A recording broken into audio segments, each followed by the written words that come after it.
Camaatdan utanıb ərizə yazdı Füzulinin deputatlarından reaksiya. Füzuli rayon icra hakimiyyəti başçısı Ali Aliyevin ictimai-siyasi humanitar sahə üzrə müavini Gülbahar Eyvazova həyat yoldaşının TikTokda qeyri-etik ifadələr işlətməsi səbəbilə işdən ayrılmaq üçün ərizə yazdığı bildirilir. Ötən gündə bu barədə xəbərisini diqqətinizə çatdırmışdıq və bununla bağlı Modernaza Milli Məclisdə Füzulini təmsil eləyən deputatlar danışıb. 85 saylı Füzuli Ağdam seçki dairəsindən deputat seçilən Agil Abbas qeyd edib ki, onun həyat yoldaşı çox böyük səhv eləyib. Gülbahar Eyvazova da həyat yoldaşının bu hərəkətini görüb, Füzulilərdən və ümumiyyətlə Azərbaycanlılardan utanıb, ərizə yazıb, işdən çıxıb. Burada çox ağıllı iş görüb, amma mən istəməzdim ki, o işdən çıxıb, çünki əri cəza almalıdır, o üzr istəməlidir. Amma buna görə xanımın işdən çıxması düzgün deyil. Mən özüm də Gülbahar Eyvazovanı tanıyırdım, mədəni və savadlı xanım idi.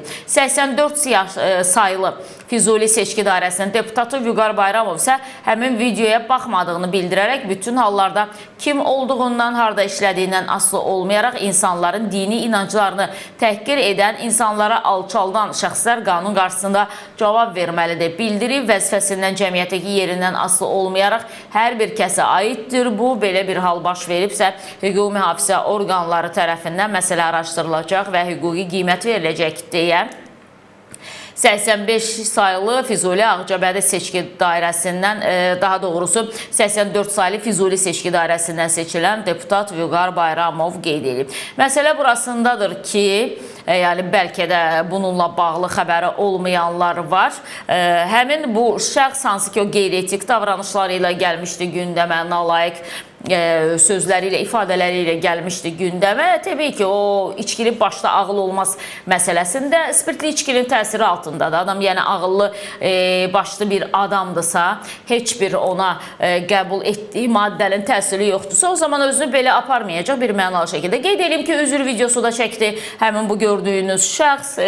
Ötən gün sosial şəbəkələrdə üzr videosunda paylaşımı oldu. Amma məsələ burasındadır ki, Milli Məclisin deputatı Agil Abbas deyir ki, burada çox ağıllı iş görüb Füzuli rayon icra hakimiyyəti başçısının müavini, yəni həmin bu söyüş söyən şəxsin həyat yoldaşı ağıllı iş görüb ki, ərizə yazıb, işdən çıxıb.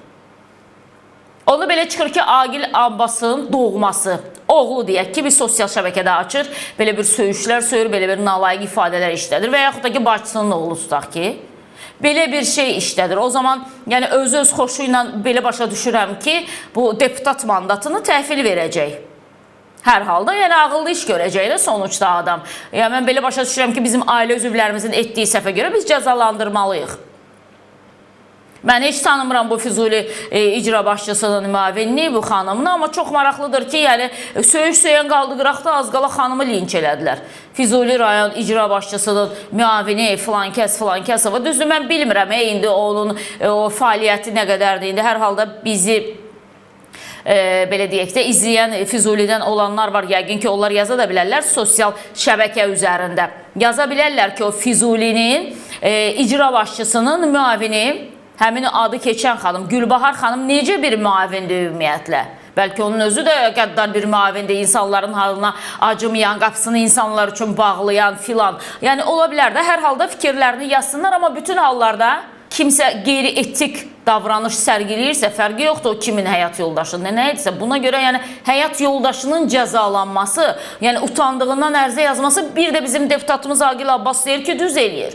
Adam utandığından, amma adım qədər əminəm ki, Agil Abbasın ailə üzvlərinin kiminsə belə səhvi olsa Agil Abbas heç vaxtı deputat mandatından imtina eləməz.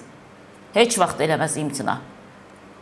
İkincidə ki, kimsə yəni yaşı başı üzərində olan, ən azı bir 45 yaşı var da adam, bir 50-yə yaxın yaşı var da yəqin ki adam, onun arxasınca düşüb gəzəsi deyil ki, ay bala özünü düzgün apar, ay bala danışıqla fikir ver, ay bala mən filan icra hakimiyyətində müavinəm, heç olmasa məni qoru. Bunu deyəcək deyil hər halda adam həyat yoldaşına, amma çox maraqlıdır ki, dayı sosial şəbəkələr bu xəbər başlıqları, bu xəbər, hətta indi xəbər başlığı var ki, 20 yaşında doçent olub qızları səhv eləmirəmsə, bugün səhər sadəcə bir xəbərləri incəliyirdim. Belə bir informasiya da çıxdı qarşıma. Birisi öz savadı ilə, yəni hansısa bir yüksək mərtəbəyə qalxa bilirsə nə gözəl, qoyun olsun. Yox, burada indi başqa faktorlar varsa oyuna bağlı heç nə deyə bilmərəm, amma söyüş-söyən, nalayıq hərəkət eləyən qaldı kənara, filan kəsin əridir və salam.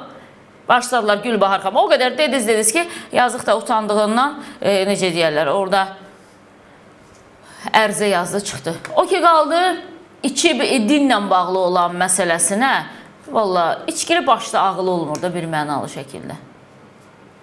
İkinci ki, bu məsələdə də belə din üzərinə də çox getməyək də. Valla 5 qat, 10 qat həciləri görmüşük də. Elə bir dünya çempionatıdır.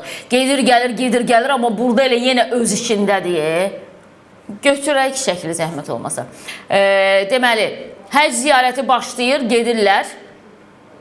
Dəfələrlə bu ilə bağlı danışıb da. Qonşu acından ölür, adam 4-cü dəfədə həc ziyarətinə gedir. Yəni, güya ki, həc ziyarətinə gedənlər, bu müqəddəs yerləri ziyarət eləyənlərin hamısı dörd-dörtlük yaşayır həyatda. Gözləri bir qadının gözünə baxmır. Nə bilim, bir qadını süzmürlər aşağıdan, yuxarıdan. Elə şeydən danışaq ki, o gerçək olsun da. Bu məsələdə də, içib dini söyür. Birinci, heç kimin ixtiyarı yoxdur, kimsə sözsün, neynəsin, yenə də deyirəm də. Yəni, içkili başda ağıl olmaz. Amma gəlin bir də biz həcilərimizə baxaq da. Dünya malı dünyada qalar. Dünya malında gözünüz olmasın. Bu dünya əbədidir, müvəqqətidir, o dünya əbədidir deyən həci 200 minlik maşından düşür. Ya Rəbbim, siz nədən danışırsınız? Sürsün də, 0.7-ni sürsün də həci. Niyə 200 minlik maşından düşür?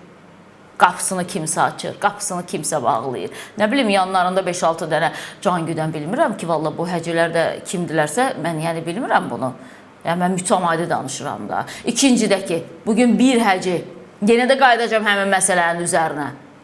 Bugün səhnənin ən lüt müğənnisinə daydaylıq eləyirsə, pul buraxırsa, dini söymək deyil, nə deməkdir? Elə dini gərək bu şəkildə söyəsən, o şəkildə söyür, o da dini o şəkildə söyür. Yəni, təhqirin fərqli formaları var da. Bunu yenə də başa düşürsən. İçki şüşəsi adamın əlindən düşmür, başa düşürsən. İçir, özünü idarə eləyə bilmir. Adam var, baxırsan ki, şəxsiyyətli adamdır. Boyu buxunu nə gündə, necə deyirlər, 50 qram dilinə dəydi və salam. Adamın bütün həyat tərzi dəyişir. Onları başa düşürsən, bəli. Onlar yiyəndilər, içəndilər. Amma bugün bu həcilər neyindir də? Tamam, onlar içmirlər. Amma onlar dini hansı şəkildə təhqir eləyirlər. Bəzilərindən danışıram, amma yolunu düz gedənlər də var. Yəni, ona görə də deyir, o günahkara o adam daş atsın ki, onun günahı olmasın. Bir həci var idi, kanallardan birinə yayıma çıxırdı. Deyir, hər çıxanda, mənim orada bir rəfiqəm çalışır, deyir, hər çıxanda deyirdi ki, sən Allah birdən mənlə bağlı zəng gələr. O qədər günahlarım var ki, deyərlər, uşağımın atası odur, uşağımın atası budur. Yəni, belə həcilər də var da sonda. Ona görə də, yenə də deyirəm, dini təhqir eləyənlər elə bəzən o həcilərin özü olur, bəziləri, bir də bəziləri deyim. Çünki biz danışdıqca məcburuq deyək ki, bəziləri, bir qismi, yarısı, müəyyən bir hissəsi ki, sonra bunu da ümumiləşdirilməsinlər ki, ay bu belə oldu, bu belə oldu. Ona görə də deyirəm ki, yəni, nəysə təhqir eləmək üçün mütləq söyüşə ehtiyac yoxdur. Bir hərəkətini elə təhqir eləyərsən ki, heç nə deyərlər, elde adəm yığılar və onu düzəldə bilməz ki, düzəldə bilməz.